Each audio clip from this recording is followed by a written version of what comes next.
प्यारे नाज़रीन, आज की वीडियो में मैं आप हज़रात से एक वजीफ़ा शेयर करूंगा। वो वजीफ़ा रूठे हुए को मनाने का है और ये वजीफ़ा बहुत ही मुजरब और ख़ास वजीफ़ा है। ये वजीफ़ा सूरत यासीन का है।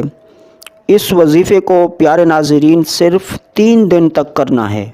इस अमल को मुकम्मल करने के बाद इंशाअल्लाह अल्लाह के फजल व करम से आपका वो महबूब, आपका वो दोस्त, आपका वो अज़ीज़ जो किसी वजह से नाराज़ हो गया था, आपसे दूर हो गया था, अल्लाह के फजल व करम से और सूरत यासीन की बरक़ात से वो बंदा जल्द वापस लौट आएगा और उसके मुताल्लिक़ आपको खुशखबरी मिलेगी।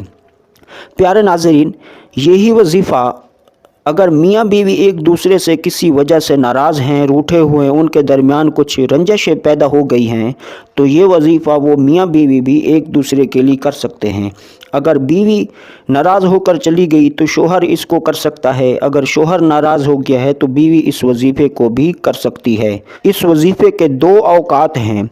एक वक्त है फजर की नमाज अदा करने के बाद, सूरज तलू होने से पहले पहले ये वजीफ़ा आपका शुरू हो चुका हो, और दूसरा वक्त है रात को कर लें, इशा के नमाज के बाद कर लें या तहज्जुद के वक्त कर लें, जो आपके लिए इजी हो। 3 दिन तक इस वजीफ़े को करना है और रोज़ाना 3 बार पढ़ना है। उसी जो एक वक्त मुकर्रर करेंगे तो फिर तीनों दिन ही आपको उसी वक्त में पढ़ना पड़ेगा। अव्वल व आखिर 11 बार दरूद इब्राहीमी पढ़ लें।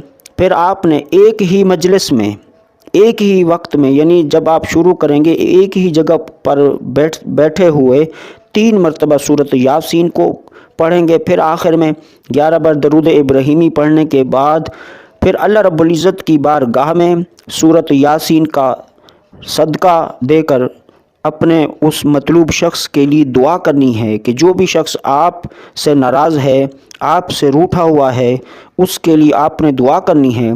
अल्लाह रब्बुल इज़्ज़त के फजल व करम से आपको सूरत यासीन की बरक़ात ज़रूर नसीब होंगी।